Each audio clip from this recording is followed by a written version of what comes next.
जब एक लड़की बड़ी होती है ना तो उसकी कंडीशनिंग होती रहती है। जैसे कि वो किस तरीके से किस माहौल में बड़ी हो रही है, उसे घर से तरबियत मिलना शुरू हो जाता है। और जब बच्ची रहती है ना तो उसमें कोई प्रॉब्लम नहीं है, लेकिन जब जैसे कि ग्रोइंग एज होता है ना, 7 8 9 साल 10 साल का जब एज होता है या फिर टीन एज होता है ना, उस वक्त उन लोगों की तरबियत जो है ना ज़्यादा अच्छे ढंग से करनी चाहिए। तो आज इसी टॉपिक में बात करूँगी। कभी कभी ऐसा होता है ना कि हम लोगों को पता रहता है कि किस तरीके से हम लोग उसकी तरबियत करें, जो कि वो मतलब कि उसको अच्छे से माहौल हम लोग दें, जो कि वो अच्छे से ग्रो अप हो। और जब उसकी शादी हो, क्योंकि ये तो ऑब्वियसली है कि लड़कियों की जब शादी होती है तो उसे दूसरे घर जाना पड़ता है। तो जब वहाँ जाए ना तो उसकी तरबियत सही मायने में ना उस वक्त उसका टेस्ट होता है कि क्या वो सीखी है, क्या घर से उसे तरबियत मिला है ना, उसी वक्त ही मालूम पड़ता है। तो आज इसी टॉपिक में बात करूँगी। और बहुत बार ऐसा होता है ना कि हम लोग जानते हैं कि हम लोगों को क्या करना है, बट हम लोग इसे ना बहुत हल्के में लेते हैं और इग्नोर करते हुए चले जाते हैं। तो आज उसी 5 पॉइंट्स के बारे में मैं आप लोगों के साथ डिस्कस करूँगी इंशाअल्लाह। तो चलिए अब वीडियो में बने रहे। तो बिस्मिल्लाहिर्रहमानिर्रहीम, अस्सलाम वालेकुम। तो कैसे हैं आप लोग? इंशाअल्लाह खैरियत से होंगे। मैं भी बिल्कुल ठीक ठाक अल्लाह के करम से। And welcome back against. तो चलिए अब हम लोग वीडियो जो है ना वो स्टार्ट करते हैं, टॉपिक की तरफ बढ़ते हैं। पहला पॉइंट है ना फ्रीडम। जी हाँ, बच्चियों को ना थोड़ा फ्रीडम दे। मैं ये नहीं कह रही हूँ कि बहुत ज़्यादा उसे आज़ादी दे दिया जाए कि वो कुछ भी करे, कहीं भी जाए, ऐसा बिल्कुल भी मेरा कहने का मतलब नहीं है। मेरा कहने का मतलब ये है कि बहुत सारे घरों में ऐसे होते हैं ना कि लड़कों को बहुत ही ज़्यादा फ्रीडम दिया जाता है, पर लड़कियों को एकदम मतलब कि बोल दिया जाता है नहीं तुम लड़की हो, तुम्हें ये काम नहीं करना है, या फिर तुम्हें घर के फ़ैसले नहीं लेनी है, पापा या फिर भाई ही ले सकते हैं। इस तरीके का बहुत ही घरों में ना माहौल रहता है। तो ये माहौल को नहीं सेट करना है अपने घर में। फ्रीडम इसलिए देना है ताकि वो आगे जा कर के ना अपने फ़ैसले खुद से ले सके। जैसे कि कौन से फील्ड में उसे जाना है, क्या पढ़ाई करना है, आगे उस अपने फ्यूचर के बारे में ना थोड़ा बहुत वो खुद से डिसीज़न ले सके। हाँ, इस्लाम को मद्देनज़र रखते हुए ही उन्हें फ्रीडम दे। ऐसा नहीं है कि मतलब कि बस उसे छोड़ दे कि तुमको जैसी मर्ज़ी तुम वैसे करो, तुमको जो भी करना है वो करो। नहीं, ऐसा बिल्कुल भी मेरे कहने का मतलब नहीं है।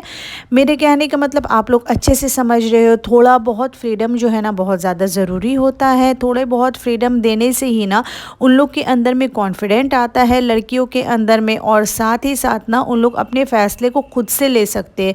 उन्हें क्या करना है नहीं करना है थोड़ा बहुत उनके ऊपर भी छोड़ दें, ताकि वो अपना जो डिसीज़न है ना, अगर अपने डिसीजंस के हिसाब से चलेंगे ना तो उन्हें भी खुशी मिलेगी। और अगर उनका डिसीज़न अच्छा रहेगा ना तो आप लोग भी उसे एक्सेप्ट करेंगे ना उस डिसीज़न को। तो इंशाअल्लाह घर में खुशी का माहौल जो है ना वो बना हुआ रहेगा। तो चलिए नेक्स्ट टॉपिक की तरफ चलते हैं, नेक्स्ट टिप की तरफ चलते हैं। अच्छा, सेकंड पॉइंट जो ये है ना कि बच्चियां हमेशा जो है ना छोटे से ही उनके अंदर में ये थिंकिंग होता है कि मेरे लुक्स को लेकर ना छेड़छाड़ ना करें। जैसे कि बाज़ दफ़ा क्या होता है ना कि सभी लोग बराबर नहीं होते हैं। कोई किसी का हाइट छोटा होता है, किसी का बहुत ज़्यादा लंबा होता है, कोई मोटा होता है, कोई दुबला होता है, तो किसी का रंग जो है ना वो थोड़ा सांवला होता है। तो ये सारी चीज़ों को लेकर के ना घर ही के लोग जो है ना जो रिलेटिव्स में है ना, फैमिली तो नहीं ऐसा करेंगे, बट जो रिलेटिव्स में है ना उन लोग बहुत ऐसा होता है ना, बहुत कई दफ़ा ना उन लोग इस तरीके का बात कर देते हैं ना कि हाँ अरे एक ही घर में देखो एक बच्चा तो ऐसा है पर दूसरा बच्चा जो है इस तरीके का है, काला है या फिर नाटा है, मतलब कुछ भी इस तरीके का, शॉर्ट हाइटेड है तो बोल देता है आदमी। तो ऐसा बिल्कुल भी नहीं करना। अगर ऐसा कोई भी रिलेटिव्स में करे ना, आपको उसी वक्त उसे टोकना है, उसको उसी वक्त स्टॉप कर देना है। बिकॉज़ लड़कियां जो है ना बहुत ज़्यादा सेंसिटिव होती है और उसके माइंड में छोटे से ही ये सारे चीज़ जो है ना वो बस जाता है, तो जिसकी वजह से उसके कॉन्फिडेंस पूरा ज़ीरो हो जाता है। जी हाँ, क्योंकि ज़ीरो इसलिए हो जाता है ना, वो घर से वो सोचने लग जाती है कि अरे घर में ही मुझे सब जब ऐसे बोल रहे हैं तो बाहर में ही मुझे सब इसी निगाहों से ही देखेंगे, इसी नज़र से ही देखेंगे। तो इस वजह से प्लीज़ ये रिक्वेस्ट है मेरी तहे दिल से आप लोगों से कि अगर ऐसा कुछ भी है ना, अगर मजाक से भी अगर आपके रिलेटिव्स कुछ भी इस तरीके का बात अगर आपकी फैमिली के लिए बोल देते हैं, आपकी बच्चियों के लिए बोल देते हैं ना, ख़ास करके बच्चियों के लिए, लड़के तो उतना ज़्यादा मतलब कि माइंड नहीं करते, बट अगर बच्चियों के लिए अगर कुछ बोल देना तो प्लीज़ उसे उसी वक्त स्टॉप करने की कोशिश करें। नहीं तो वो छोटे से अगर आप लोग स्टॉप नहीं करेंगे ना तो आगे ये बात जो है ना वो बढ़ता जाएगा और मतलब माहौल इसी तरीके का सेटअप हो जाएगा। तो इस वजह से आप लोग पहले से ही उसे रोक दें तो आगे इस तरीके का जो है ना माहौल मतलब क्रिएट होने का मौका ही नहीं होगा। तो चलिए अब थर्ड पॉइंट की तरफ बढ़ते हैं। और साथ ही साथ ये भी बता दो, ये जो है ना वेजिटेबल का वेस्टेज है तो इसे मैं थोड़ा बॉटल में पानी दे करके रख देती हूँ। इसे मैं अपने प्लांट्स में दे देती हूँ। प्लांट्स जो है ना बहुत अच्छे से ग्रो होता है, पानी दे करके इसे रात भर मैं छोड़ देती हूँ और प्लांट्स जो है ना बहुत ही अच्छे से ग्रो होता है इसके पानी से। तो चलिए अब नेक्स्ट टॉपिक की तरफ बढ़ते हैं। नेक्स्ट टिप के थर्ड पॉइंट जो है ना वो है सेक्रीफाइसेस एंड कॉम्प्रोमाइज़ेस। जी हाँ, हर बच्चियाँ जो है ना अपनी लाइफ में ना छोटे से ही कुछ ना कुछ चीज़ों के लिए ना सेक्रीफाइस करते हुए आती है, कॉम्प्रोमाइज़ करते हुए आती है। जैसे कि ना हमेशा घरों में क्या होता है ना कि पहले से ही बोल दिया जाता है कि तुम जितना भी पढ़ाई कर लो, जितना भी कुछ कर लो, लेकिन तुम्हें बाद में ना लास्ट में तुम्हें घर का ही काम करना है। तुम्हें मतलब कि जॉब भी अगर तुम कर रही हो ना तो शादी के बाद फिर शौहर जो है ना वो जॉब करने नहीं देंगे और तुम्हें जो घर का काम है ना उसे ही करना है। तो ये चीज़ ना बोले, ये चीज़ बिल्कुल भी नहीं बोलना चाहिए। जैसे कि मैंने आपको बताया इससे पहले कि ज़ीरो एकदम पर्सन चले जाता है उन लोगों का जो ये है ना कॉन्फिडेंट, तो वैसे ही कॉन्फिडेंट इसमें भी ना ज़ीरो लेवल में एकदम चले जाता है, ऊपर से एकदम डाउन हो जाता है। तो इस वजह से ये बिल्कुल भी ना कहे, क्योंकि ये बहुत ज़्यादा गलत बात है। क्योंकि हम लोग हमेशा लड़कों को ही बोलते हैं ना कि हाँ तुम अच्छे से पढ़ाई लिखाई करो, जब अच्छे से पढ़ोगे तो जॉब अच्छा जगह में मिलेगा वगैरह वगैरह। लेकिन हम लोग बच्चियों को ऐसा बिल्कुल भी नहीं बोलते। बच्चियों को भी ऐसा बोलना चाहिए, ये बिल्कुल भी ना कहे कि हाँ जितना भी तुम कुछ कर लो लेकिन तुम्हें घर का ही काम संभालना है, ऐसा बिल्कुल भी ना कहे। क्योंकि अभी जो है ना माहौल बहुत ही ज़्यादा चेंज हो गया है। लड़कियां भी जॉब कर रही है हाँ, लेकिन ये हमेशा याद रखिएगा हद में रह करके करे।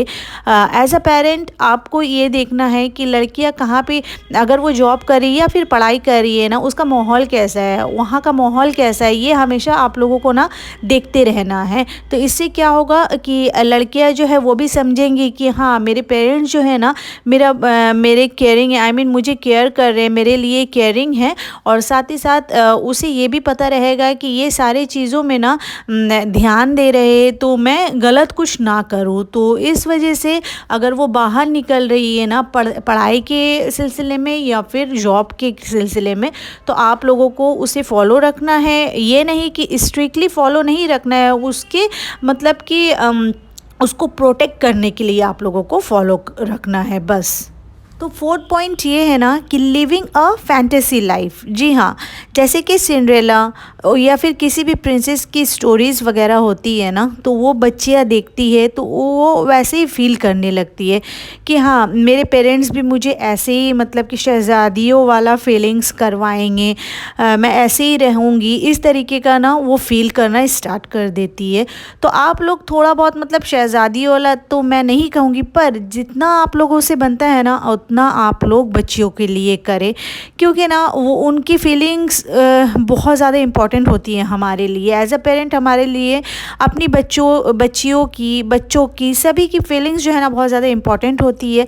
तो इस वजह से थोड़ा बहुत कोशिश करें कि उसे कुछ मतलब कि एक्स्ट्रा कुछ कर दे उसके लिए कि उसे बहुत ही अच्छा फील हो, बहुत ज़्यादा मतलब कि वो खुश हो जाए उस चीज़ से। तो कभी कभी, डेली के बारे में मैं नहीं कह रही हूँ, पर कभी कभी ऐसा कुछ कर दे तो बहुत ज़्यादा अच्छा रहेगा हमारे लिए भी और बच्चों के लिए भी, आई मीन बच्चियों के लिए।